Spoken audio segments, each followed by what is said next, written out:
Deixa eu fazer aqui, o Padre Maurício, um pequeno resgate histórico dessa vinda do senhor aqui para a região dos Inhamuns, Parambu, depois Vila Coutinho, que hoje é Quiterianópolis, Tauá. Como é que aconteceu isso? Lá na Itália, como é que se deu essa vinda do senhor para cá? Eu encontrei Dom Fragoso lá na Itália, ele falou comigo, eu falei com ele, e a gente foi simpatizando por essa caminhada. A gente lia notícias daqui que apareciam. Não aparecia somente, não sei, do futebol e do Carnaval do Rio de Janeiro. Uns motivos para falar de Crateús, para falar dessa região, era muito ligado também ao jeito de ser igreja, às sebes, às comunidades, aos grandes bispos, profetas como o Helder Câmara, o Dom Fragoso e muitos outros, Pedro Casaldáliga, não é? Conhecidos em todos que tinham assim sensibilidade à caminhada da igreja. Foi isso que criou uma ponte e me levou a continuar o ministério de padre, já era padre há 10 anos, e devia continuar aqui na Diocese de Crateús. Naquele tempo, estava precisando um padre em Parambu, o padre Eliezo, que lá estava, foi assumir Crateús, e eu, chegando, fui enviado nessa paróquia, onde tinha uma equipe, a irmã Yussi já estava lá, a irmã Siebra, a irmã Lemos, depois vieram a irmã Cleide, a Maria Beza, e os animadores das comunidades que me acolheram mesmo com essa atitude, dizer, se tu vem caminhar conosco, seja bem-vindo. Se vem aqui somente para olhar de cima para baixo, pode voltar lá no teu país que não precisamos de você. E a gente achou bom, não é? O jeito bem sincero e bem amigo de acolher, de procurar, não é? A gente fazer entrar a gente logo nas dificuldades. A gente sofreu junto nos tempos de seca, viu as frentes de serviço, contou os mortos pelas dificuldades da vida, foi presente nos momentos de luta, de ocupações de terra, na Serra de Parambu, na Lagoinha, no Jatobá, contra, não é, a expansão do caju que expulsou centenas de trabalhadores, não é, queimando centenas de milhares de hectares de terra na seca. Quem passa no ônibus daqui para Picos ainda vê, não é? Essa imensidão de plantações onde era mata e onde tinha povo e que agora, em vários casos, foram abandonados e deixados a virar deserto de novo. Daí a gente foi para a Vila Coutinho, que ainda não era município, estava ficando maior, mas já uma cidadezinha, e fazendo parte da equipe de independência, não é? A gente foi ficando mais na Vila Coutinho, que foi, não é? Mudando a sua cara, tendo energia, depois a água, depois, não é? Construindo novos bairros, se interligando com as outras comunidades do interior. E quando, com a morte do Padre Hélio, a sua eleição também a provincial primeiro, e depois sucessivamente a sua morte, precisou de um padre já, vamos dizer assim, mais que tivesse um pouquinho mais de experiência pelo fato do tamanho da cidade.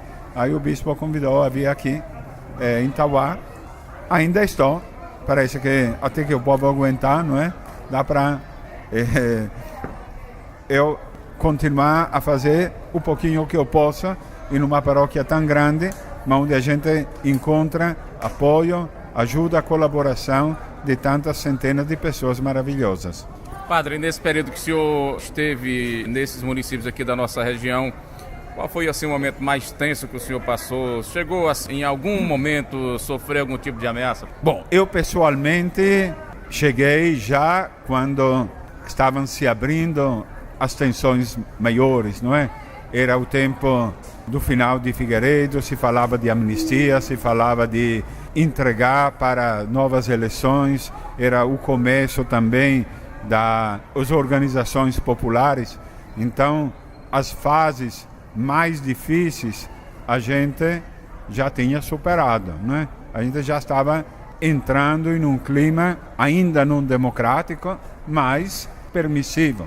Agora, os 1º de maio em Parambu naquele tempo eram quentes, com a Polícia Federal baixando de avião, fotografando as pessoas, indagando quem eram os subversivos. Eu também fui fotografado, me trocaram, não sei, para um revolucionário de Pernambuco, porque tinha um barbão, não é confundido, sim, mas não foi nada. Agora, as dificuldades do povo, a dificuldade da fome, da seca, eu vi, e a gente viu também o crescimento, a superação, não é, de tantas situações que eram efetivamente muito graves, não é? As secas continuam, o pessoal foi aprendendo também a conviver melhor com essa situação climática, ambiental, e a criar mecanismos econômicos e políticos que permitem de passar em uma seca com menos dificuldade. Ainda estamos longe de uma convivência verdadeira, não é? A seca virou um problema urbano, não é?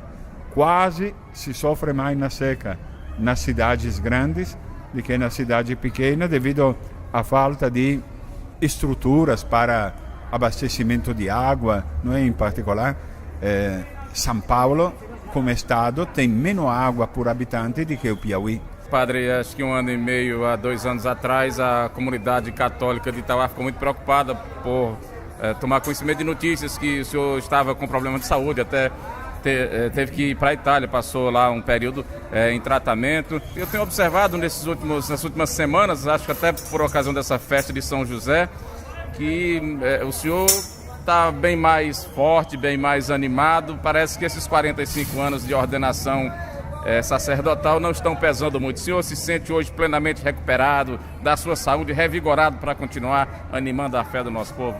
Bom, eu cheguei aqui com um pouco mais de 30 anos. Nesse ano eu vou completar 69, não sou mais a mesma pessoa. É normal que, envelhecendo, não é? Estou ficando um carro velho, precisa trocar um pneu, ajeitar o motor, que, não é? Não tenho a mesma saúde que tinha quando eu tinha 30 anos. Ainda dá para aguentar um bocado, com um ritmo um pouco mais lento, com as dores que, de vez em quando, toda pessoa idosa sente, não é? Tem a perna mais... tem uma coisa na coluna. Faz parte da vida do envelhecer. E a gente deve aprender também a ficar velho, a saber que tem limites, a saber respeitar os limites que cada um de nós tem e que os outros têm, e a descobrir outros jeitos de poder se colocar à disposição, não é? Diminuindo certas atitudes, não é?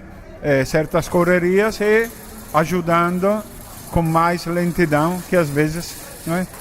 Eu ando devagar porque já tive pressa, diz o canto. A gente deve aprender a andar mais devagar e a se compatibilizar com a idade e com os limites que nós temos. Pretende deixar nossa paróquia, ou o plano do senhor é encerrar a sua missão por aqui? Eu nunca tive muitos planos.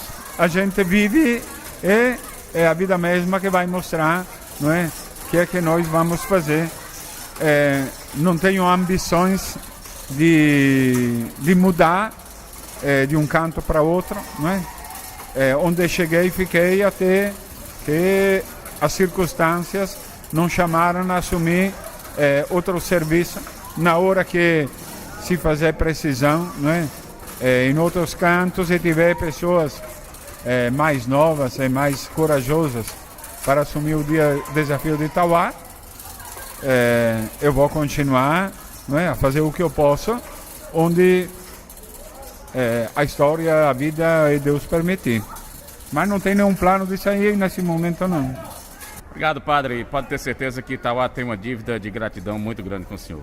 Eu tenho uma dívida com o povo de Itauá e nunca vou pagar, não é? Obrigado a todinhos e todinhas, vocês que me fizeram viver todos esses anos e continuam me mantendo vivo.